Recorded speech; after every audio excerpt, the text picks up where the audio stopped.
I'm Olivia Clementine, and this is Love and Liberation.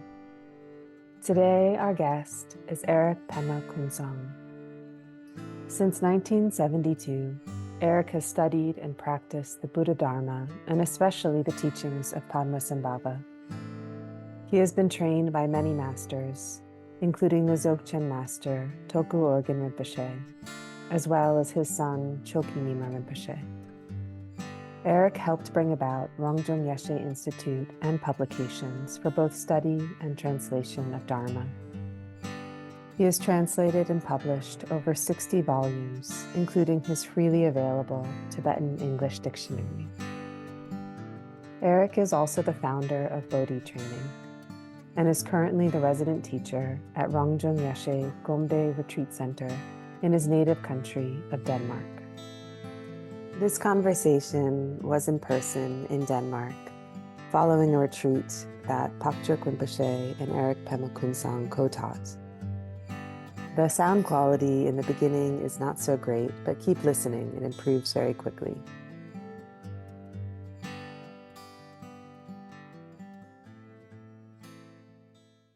So perhaps we could go back to the beginning of your Dharma path or official Dharma path. A huge part of your life has been your connection with your root teacher, Tulku Urgyen Rinpoche, as well as Chokyi Nyima Rinpoche. I'm connected with many other teachers also, but I spent most time with Chokyi Nyima Rinpoche and his father, Tulku Urgyen. Tulku Urgyen presented what he knew. He almost never used the text.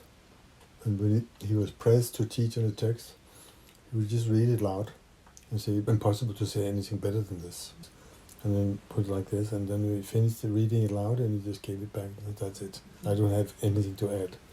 So quickly we found out that it was much better to ask one question, and then he could speak for 1 hour, laying out the complete vista, the landscape, based on that one question.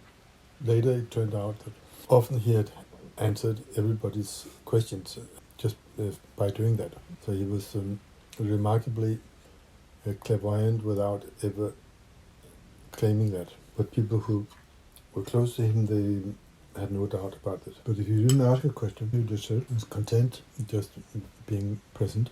If you engage in conversation, it's just, have you had anything to eat? How long time since you came to Nepal? But not asking what they want in life or anything like that. You just sit there, and after a while they'd be quiet. People who didn't know better would get uncomfortable and then stand up and walk out. But if you ask them a really subtle question, then you would be very happy.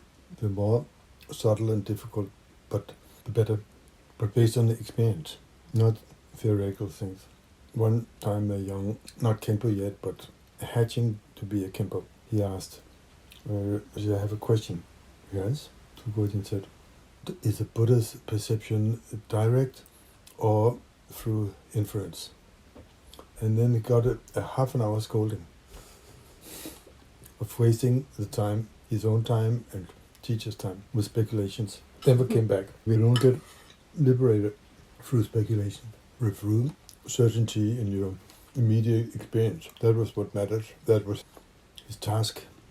His pledge in life is to deal with people's state of mind and then clarifying that in a way so that they could continue using that for further meditation practice. And you spoke the other day about when Rinpoche passed and you were processing his passing, and it was a really difficult time for you.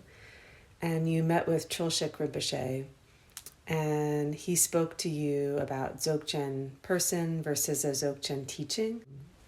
You can hear it from when people talk about Dzogchen. They speak about it as if it's something else, something looked at from a distance.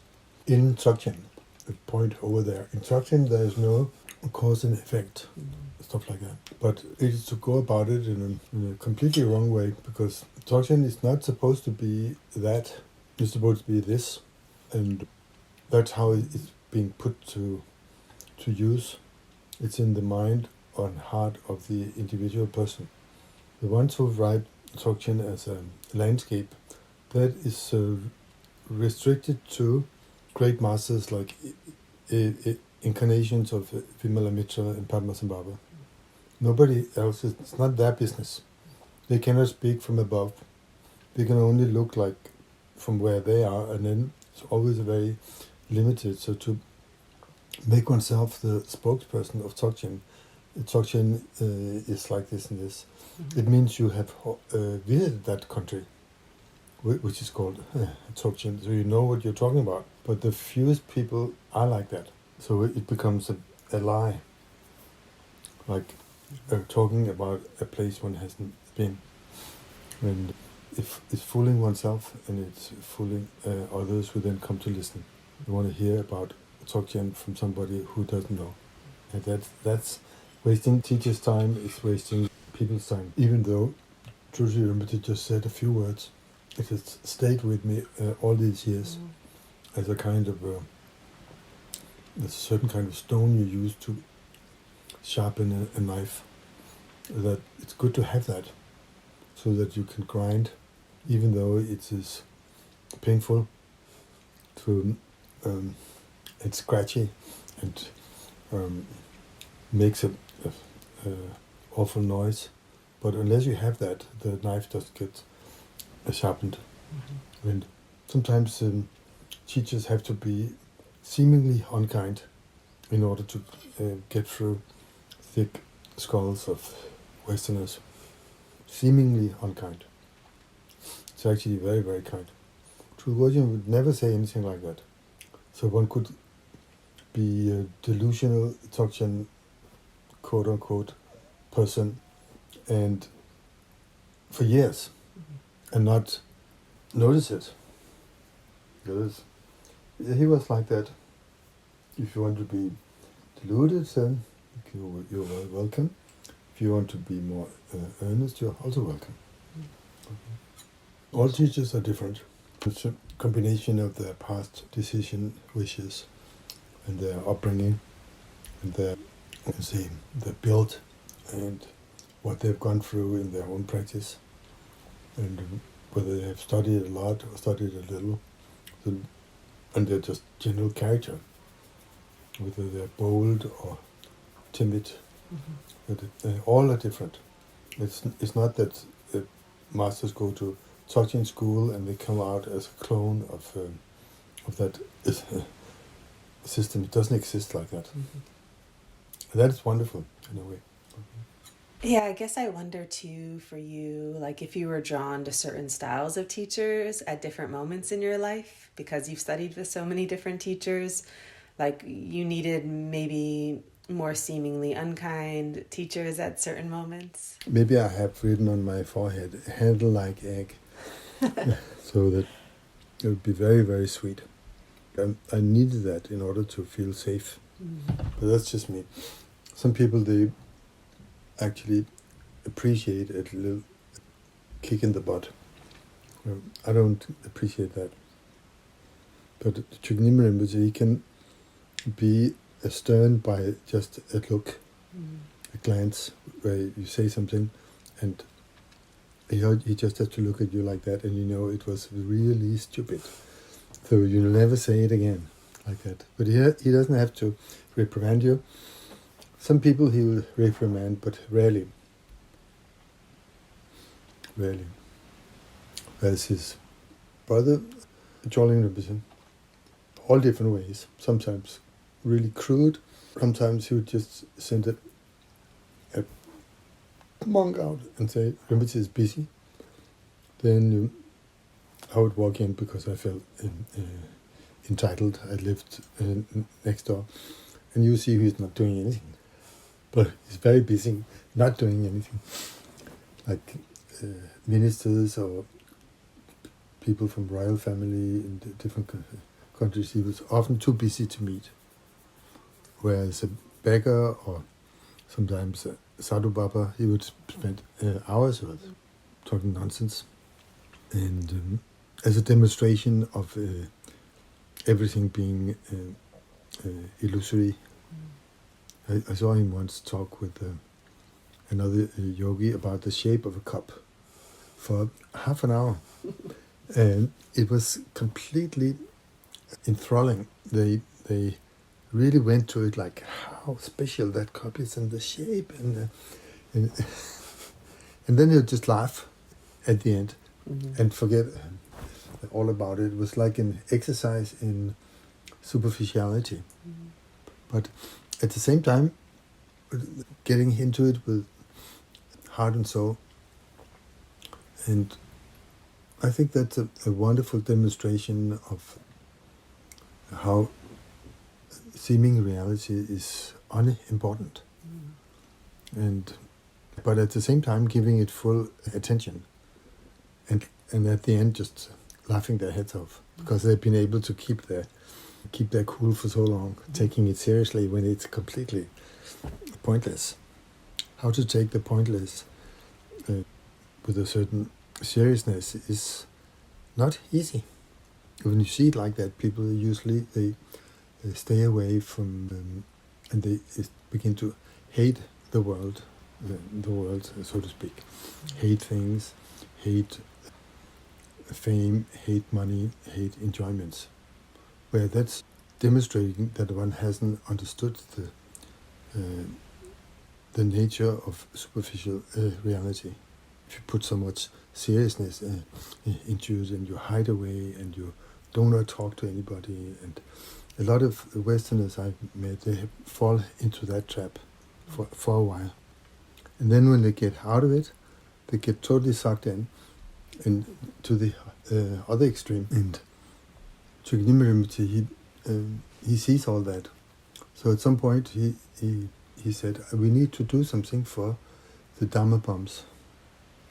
They come to the East, they spend years and years getting into their own understanding of the Dharma, cultivating that as you would cultivate a garden, but they cultivate the thorny bushes as if they're special flowers. They cultivate the smelly flowers as if they're the most fragrant. Why? Because they haven't learned from a real teacher. They just travel around and try to follow what they picked up in poetry books and biographies. Rather than learn the Dharma, they prefer their own version of what the Buddha's teachings are. So he said, we have to do something about that. I'll start school. So then he started a Rinpoche Institute. It took some years getting off the ground, but it got established in the 80s, early 90s. And he was very happy that people would come to the East and then spend, out of 3 months in Nepal, they spent 2 months studying something, discussing it, and at least when they returned, they would have something under their chest. So, and that has developed now. Now he's branching out and making a second institute in Austria, in England also when that gets possible. Not here. Not here. Well, you have Bodhi It's Training. too small. It's too small. Yeah. We don't have facilities like that. Bodhi Training is something, it's a mixture that I haven't seen anywhere. It's a mixture of the simple meditator together with a little bit Pandita style, but fused together. So rather than going through books as an academic study, you study your state of mind with analytical meditation, but during the meditation state. So it's kind of fusion, and it's adapted to people who have jobs and family. So try to make the best out of the short time a normal person has. Still gaining some insights that are totally traditional. Like I mentioned the other day, the 4 seals of the Dharma. Topics like that we'll cover, which are very traditional, but still examining it in your own life situations, rather than saying you study a text, then you study your life and your mind. And I found that to be very fruitful for some people. Some are really saying, but we don't get anything of real substance. But what substance is there to get? And there's your life. And find out what it is. Luckily, it's not so long, so they can just go on to more detailed studies if that's what they want. But often people don't know what they want. The other day you were speaking about inner and outer, and you were saying that they're not accurate words, but we have to use them. Would you elaborate on that? Because we use these terms outer and inner all day long, especially in this realm of conversation. And I'm wondering if there's any trouble with that language, and also any other words you would recommend using instead. It's perfectly all right to use inadequate words, because all words are inadequate when it comes to describing reality, which is basically beyond words. There's nothing to do about that. So, since we have the tool of language as human beings, we try to make the best of it. Outer and inner is used in many cultures to refer to how things look like when many people describe something in common. That's called outer. You've seen it from the outside, and also yourself is seen from the outside by other people. That's called the outer level. Inner, when it's seen from the inside, when the mind looks. The problem is just that people in the West are not aware of their own minds. They think mind has to refer to something that happens in the brain, immediately making into an external thing. It's a mess. It's a mess of vagueness, and that has to be cleared up and be led towards certainty rather than vagueness. Often if you ask people a direct question about what are you, then they don't know what to say. It's a blank, it's vague.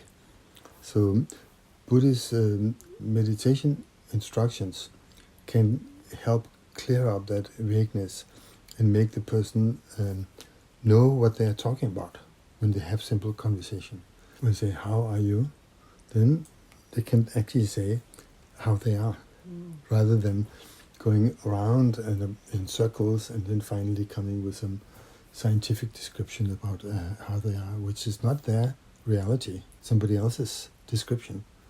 But somehow that is taken as more valid than their own immediate experience. This is a modern life, like the blind leading the blind. And that is an area where Buddhist teaching can come to good use in the West, because science hasn't picked up that yet. They still think we have to look through tools to see reality, microscope, telescope, whatever, rather than using the mind as the tool.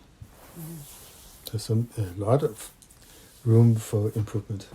You're in what I would term an inspiring relationship with your wife. I guess I wanted to see if you'd be willing to share the significance of intimate relationship for the path of liberation and just for the betterment of society as a whole, and anything you've been learning along the way.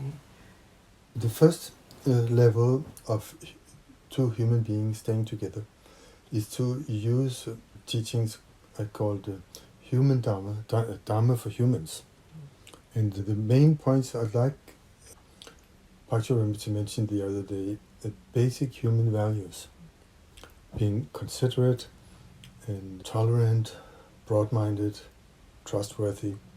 Those kind of qualities we have a really good chance at developing with another person. Why? Because we are confronted all the time with our shortcomings, and we have to have a willingness to overcome them. Then a relationship is very fruitful, because we remind each other on how to be a decent human being.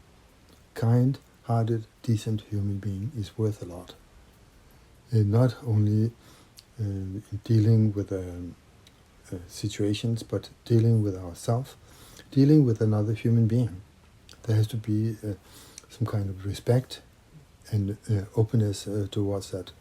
Not only through self-help books, but making an effort on a daily basis And that effort is based on your decision, your will. You have to want to be a decent person. So you make that not a solemn vow, and not like that, but that is your aim. You cannot stay with someone unless you have that kind of decision. I use the word mønlam in English as a decision, wish, fused together, because it's both a wish, like wishful thinking, but it's also a decision. So those two together guide our behavior, speech patterns, and attitudes into the right direction, so the other person can stand being together with you. And that is in rare supply in the world. Most couples, they split up because they don't have that willpower to be a decent person together with another who has feelings and get hurt and like that. For example, there's often no decision wish to be sweet when it hurts. When you get some abuse, you immediately answer back with another abuse. That is called breaking the trust. And then it's difficult to be together when there's no trust. So the very first abusive word, abusive behavior, and of course it springs from abusive attitude. That is how relationships get destroyed. And avoiding that is a very important part of being able to live together. So I would love if people learn that before mathematics in school, because it's more important how to live together with another human being. And it starts in the classroom, and often bullying is considered all right, as long as there's no physical beating. And it's not all right. Have you noticed studying reality through Dharma practice, or that path of reality, has it changed your way of doing relationship over the years? My wife is my teacher for that. Urgyen Rinpoche is teaching that. Dalai Lama is the main teacher of that in this world, in the Manushayana. He doesn't call it that. It's a word I have from Urgyen Rinpoche. The two vehicles before Hinayana, Manushayana and Devayana, for human beings and for divine beings. And here divine beings are not some other beings in the God realms. It's you. But you begin to notice the endlessness, the infinity, the divine quality in the present moment. And when you rest in yourself and let it expand and open up, then the instructions for devas become really useful. How to be in the moment, in the present, in the real sense, not just as a nice idea. I live in the moment, but actually you're just as bad as anybody else. But you spend time in meditation, and that you let the present moment expand, and so there are room for the boundless qualities of love and kindness, like that, becomes part of yourself. It has to be and part of your daily experience before entering Hinayana. Otherwise, Hinayana gets weird. And Hinayana is some teaching that is sublime in this world, but it's not for people who haven't become decent human beings, who are willing to steer clear of troubles. And it's not for anyone who has not some contact with the divine qualities of like the four boundless, not as an idea, but as yourself. Then you can begin Hinayana, discovering the absence of personal identity, which is nowhere to be found, no matter how much you look. Without that discovery of egolessness, Mahayana is impossible. It becomes fiction, just words, empty words. Forget about Shunyata. Unless you're a decent person with personal experience of boundless kindness and compassion, and without the experience of the unfindable quality of me and I, myself, then there's no Mahayana, it's a fiction. And without Mahayana, There's absolutely no Vajrayana. So any good teacher would always lead the students through that. Some are already quite far advanced, even though they've just come in through the door. Nobody can judge that except a good teacher. But it has to be covered. Otherwise you have what is called Vajrayana assholes running around unbridled egoism and calling it Vajra rituals, Vajra pride, and all that kind of stuff. Becomes a way to undermine the work of great teachers. Does it sound like scolding? No. That sounds very compassionate and direct. So that's what I'm trying to incorporate into Bodhi Training. We start with Dharma for humans, and then slowly Dharma for devas, or gods. God, I mean the divine dimension that everyone has access to, which we don't learn in school. More than the good heart. It's deeper than that. It's a good heart as a dimension that we can uncover in ourselves. And it's worth a lot. It's the domain of past saints, no matter what religion they belong to. They all agree on those. In Huxley's perennial philosophy, he discovered that as his life work. And many other great teachers through the ages have taught that. And human beings are inspired by that, because hearing it from so many angles, it rings a clear bell into what people feel from time to time in their life. Then you can get into Hinayana. And Hinayana is not a lower vehicle, as it's looked down upon from Mahayana. It's a Buddhist teaching to some people, and to some people at a certain level of development. Then they expand that, and then all of a sudden they are Mahayana people, but it's the same person. It's not that Hinayana, some countries, or it's them people. It's the individual mind that's being talked about. Vajrayana is the individual mind. It's not somebody else. It seems like in the modern day, more people are able to do all the mental things, like to do science, to talk about being Vajrayana people. But what is it about our obstacle of dropping into practice and actually doing practice? And I think it seems like in a way less attainable, even like less attainable to be ourselves than to go do the modern day kind of getting of intellectual things, getting persona. I think one of the main obstacles is the split between life, the real world, and then the spiritual world. There's no two worlds. It's exactly the same you in both situations. And that split between the being a Dharma person and then just being a person, it's a fictional split. It's not a real division. Like the way you treat a dog and the way you behave on the meditation cushion, not two different things.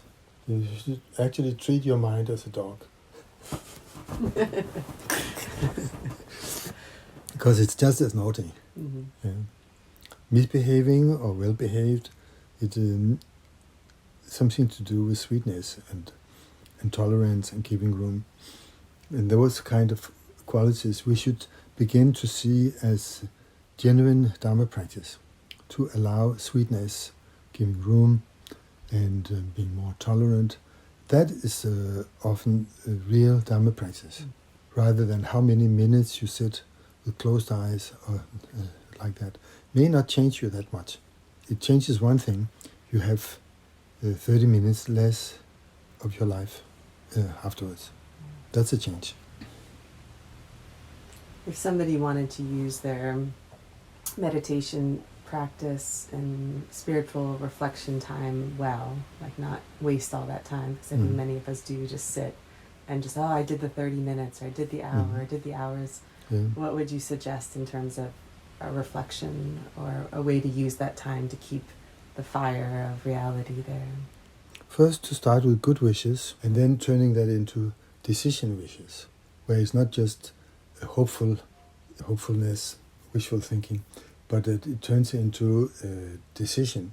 And that decision, your will, is your most accessible tool to change your life. This is how we change our karmic pattern. The first, most obvious of the four veils, the karmic veil, is changed through your willpower.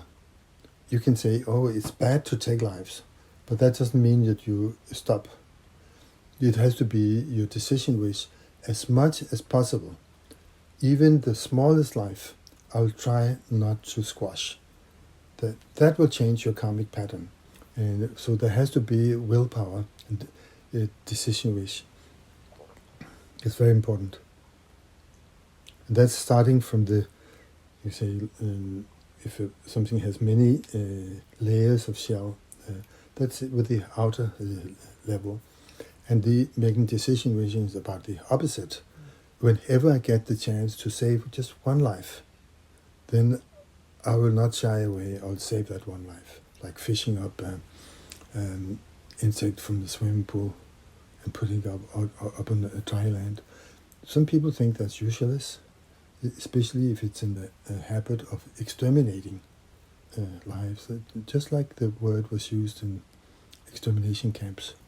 People think often that the extermination is good, yeah? But everyone wants to live. If there's some really giants coming and they think we are the ones that need to be squashed and to clean up, then we wouldn't like it. So start from where it's possible. And then at the same time, savor the goodness that becomes, you can taste it when you save a life. Or when you just stop not squashing some innocent on the road, or where people like to do jogging, but that means you don't see who you're stepping on. I'm sorry about it. So maybe other kinds of exercise is better. Just running around blindly and stepping on. You can walk, but walk gently. Open doors gently. Close them gently. Speak gently to each other. In other words, become a gentleman or a gentle lady. That's really important. That belongs under human dharma. It's really important to have a society of gentle, really civilized people. Not just being able to read or write. That's not called civilized. Civilized means to be civil. Not civil as opposed to in uniform, but civil in polite, considerate, and taking care of each other. That is how human beings are supposed to be, humane, yeah, taking care. That, I think, is really, really important to teach young people and teach each other, and especially, as you mentioned, to be in a relationship, you have to be civil. It's really important. Yeah. Otherwise, you get kids, and then you find out you can't control yourself, and then you get divorced because you can't stand yourself in the company of another. Blame the other person for that. So, in regards to translation, what would you suggest? Any advice to translate genuinely and not miss the point? Point number one, be kind rather than a stickler. That's the most important. Kind meaning you care about the other people understanding rather than just being right. What is right? It's based on what you know, which is kind of limited. We know really a small fraction of Buddha's teachings. And there's of course, human nature is to blow that up. You study in the university one tiny little text, and you maybe did an BA or MA on that, and then, wow, it's the whole world has to be fitted within that little topic. That's not kind. You actually wasted years on that. Much better to study something that is of real value, how the human mind behaves, and how to steer that in the direction where it's the most beneficial. That should be the main topic, because that is Dharma. That's the point of Dharma. And if you think about it, it's obvious. Then later we feel we have not wasted our time. The same with the science, doing research on the green frog, how it jumps, stuff like that is completely useless. You could spend time finding out how to improve the quality of life for everyone. Something universal rather than something limited and specific. Nyoshoken Rinpoche, he once imitated a woodpecker. Tick, tick, tick. And check, check, check. And bugs come out. And then the scientist sitting and taking pictures of that and writing down and how many times it does it. And he said, totally useless. Totally useless. But it's so interesting. No, it isn't. You get your grant, you get your scholarship, and then you spend time, and you get a degree, and so that you have a name to make yourself feel that you didn't waste your time. But it's totally wasted. And that's called science, many cases. Do you feel like if that person was supporting saving the ecosystem of that area, that would be a better use of time? Of course, but the ecosystem gets ruined by you coming in and studying it. Often. Things left to themselves, often the best way. Are you still doing no-till farming here? Yes. Yeah. But it's not easy to do. Mm-hmm. People, it's hard to get everyone to agree. Mm-hmm. We did no dig at our garden on Fyn, yeah? And it's amazing how much vegetables grow compared to the flower bed right next, where we didn't do it. So it's, when the children are allowed to discover this, then they don't need convincing. It becomes self-evident. Those things. Use the surplus as fertilizer, rather than carrying it away, like it's usually done in gardens. You mow the lawn, then you have something that picks it all up, and then you throw it out and pay to have it carted away. Yeah. Is there anything else you want to share? Any other aspirations or misunderstandings that should be clarified before we close? Yes, something I mentioned one of the other days, which was to any of you who are concerned with landing the timeless value system of the Buddhas, more than one Buddha, the Buddha Shakyamuni, past and future Buddhas, then be concerned with, first of all, understanding basic human values. That's the first thing the Buddha taught, and which is for everyone, not only for Buddhists. Something we can all agree on, the humane common denominators. That's point number one. And then expanding that to those who are interested in going deeper in the Buddhist teaching, making room for that. You don't have to call it only Buddhist, because it's just going deeper into the study of reality with the help of the Buddhist teachings. That I would like to be grounded or landed or established in our world. But please be kind and not as sticklers. Be kind in the sense that don't use difficult words that you have to go to university in order to understand. It's unnecessary. For the human mind to understand something, it doesn't have to be said in Greek or Latin or Sanskrit or Tibetan. It can be said in straightforward language. So please be kind. Thank you so much, Erik. That was not kind. No, it was really, it's seemingly unkind, but kind.